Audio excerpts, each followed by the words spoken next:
Hello friends, ఇక్కడ కనిపిస్తున్న తమ్ముడు స్పీకర్ ఛార్జింగ్ పిన్ పోయిందని చెప్పేసి మన షాప్ దగ్గరకు అయితే వచ్చాడు.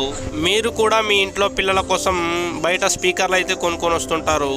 అవి ఒక నెలకు 2 నెలలకు ఛార్జింగ్ పిన్నులు అయితే పోతాయన్నమాట. స్పీకర్లలో మేజర్ ప్రాబ్లం వచ్చేసి అయితే ఈ ఛార్జింగ్ పిన్నులు పోయడమే ఒక పెద్ద ప్రాబ్లం అనమాట.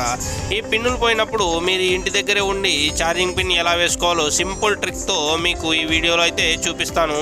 చూసి నేర్చుకోండి ఫ్రెండ్స్. అలాగే మన ఛానల్ అయితే లైక్ చేసి సబ్స్క్రైబ్ చేయండి, సపోర్ట్ చేయండి. మరిన్ని వీడియోస్ అయితే మీకోసం చేస్తూ ఉంటా. ఇక్కడ చూపిస్తున్న విధంగా అయితే మనం వేసే పిన్కి అయితే ఒక పాజిటివ్ పాయింట్, ఒక నెగిటివ్ పాయింట్ అయితే ఉంటుంది. అందుకే మీకు పాజిటివ్ పాయింట్ ఎక్కడ ఇవ్వాలి, నెగిటివ్ పాయింట్ ఎక్కడ ఇవ్వాలని చెప్పేసి ఇక్కడ చూపిస్తున్నా చూడండి. ఇప్పుడు మనము పాజిటివ్ పాయింట్ వచ్చేసి వెనకాల ఒక డైవుడ్ అయితే ఉంటుంది, ఆ డైవుడ్కి ఇవ్వాలి. నెగిటివ్ పాయింట్ అయితే గ్రౌండ్కి ఇవ్వాలి, గ్రౌండ్ పక్కనే ఉంటుంది, అక్కడ ఇస్తే సరిపోతుంది. పాజిటివ్ పాయింట్ వచ్చేసి బ్యాక్ సైడ్ డైవుడ్కి ఇవ్వండి, నెగిటివ్ పాయింట్ పక్కనున్న యూఎస్బి పక్కనున్న గ్రౌండ్కి ఇవ్వండి. చూస్తూ ఉండండి ఎలా చేస్తున్నానో. చూసి 1-2 సార్లు చూసి నేర్చుకోండి. మనం వేయబోతున్న పిన్ అయితే ఇదే అనమాట. రెడ్గా అయితే ఉంది కదా, అది పాజిటివ్ పాయింట్ అనమాట. వైట్ వైర్ అయితే నెగిటివ్ పాయింట్ అనమాట. ఇలాంటి కేబుల్స్ మీకు ఎక్కడ దొరుకుతాయని మీరు అనుకోవచ్చు. ఇది ఫ్లిప్కార్ట్లో కానీ అమెజాన్లో కానీ దొరుకుతాయి, తెప్పించుకోవచ్చు ఫ్రెండ్స్. అక్కడ ఎలా చేస్తున్నానైతే చూడండి. ముందుగా అయితే కొంచెం లీడ్ అయితే తీసుకోండి. లీడ్ తీసుకొని లోపల కట్ చేసుకోండి. కట్ చేసుకున్న తర్వాత సోల్డరింగ్ అని తీసుకొని కొంచెం లీడ్స్ని అయితే సోల్డరింగ్ చేసుకోండి. సోల్డరింగ్ చేసుకొని అక్కడ ఛార్జింగ్ పిన్ ఉండే పొజిషన్లో అయితే ఆ పిన్ను సెట్ చేసుకోండి. సెట్ చేసుకునే ముందు కొంచెం పేస్ట్ అయితే మన 2 పాయింట్లకి అంటే గ్రౌండ్కి పాజిటివ్ పాయింట్కి పేస్ట్ అయితే అంటించుకోండి. అంటించుకున్న తర్వాత దీనికి కూడా అంటించుకోండి. ఒకసారి రెడ్ పాయింట్కి వైట్ పాయింట్కి అయితే అంటించుకోండి. అక్కడ నేను ఎలా లోపలికి ఎక్కిస్తున్నానో చూడండి. నెక్స్ట్ సోల్డరింగ్ అని తీసుకొని బాగా హీట్లో ఉన్నప్పుడు, సోల్డరింగ్ అని బాగా హీట్లో ఉన్నప్పుడు అయితే అక్కడ సోల్డరింగ్ అయితే చేయండి.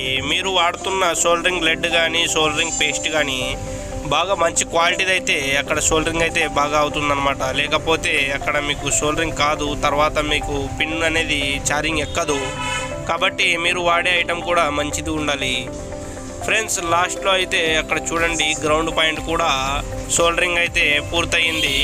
ఇప్పుడు మనము ఛార్జింగ్ ఎక్కుతుందో లేదో చెక్ అయితే చేద్దామన్నమాట ఫ్రెండ్స్. మళ్ళొకసారి మీ నుంచి అయితే నేను ఒక లైక్ సబ్స్క్రైబ్ కోరుకుంటున్నా ఫ్రెండ్స్. మీకు ఇన్ని మంచి వీడియోస్ చేస్తున్నా కాబట్టి నా వీడియో నచ్చితే మీరు లైక్ సబ్స్క్రైబ్ చేయండి.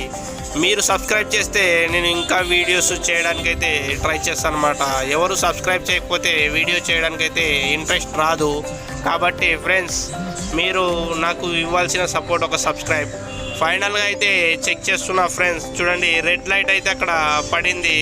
రెడ్ లైట్ పడిందంటే ఇంకా మనకు ఓకే అయినట్టే అని అర్థం అనమాట ఫ్రెండ్స్. మీరు కూడా ఇంటి దగ్గరే సింపుల్గా ఇలా అయితే పిన్ వేసుకోండి. ఫైనల్గా అయితే ఫ్రెండ్స్ అక్కడ ఉన్న స్పీకర్ వైర్లు, బ్యాటరీ వైర్లు అటాచ్ చేస్తున్నా.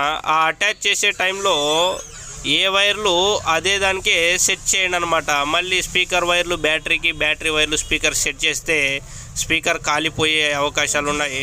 నేను కూడా ఇలాంటి తప్పులు స్టార్టింగ్లో చేసా, అందుకే మీకు చెప్తున్నా ఫ్రెండ్స్. చూడండి ఫైనల్గా ఇప్పుడు అన్నీ అటాచ్ చేసిన తర్వాత కూడా రెడ్ లైట్ అయితే పడుతుంది. Okay friends, thank you. Like subscribe.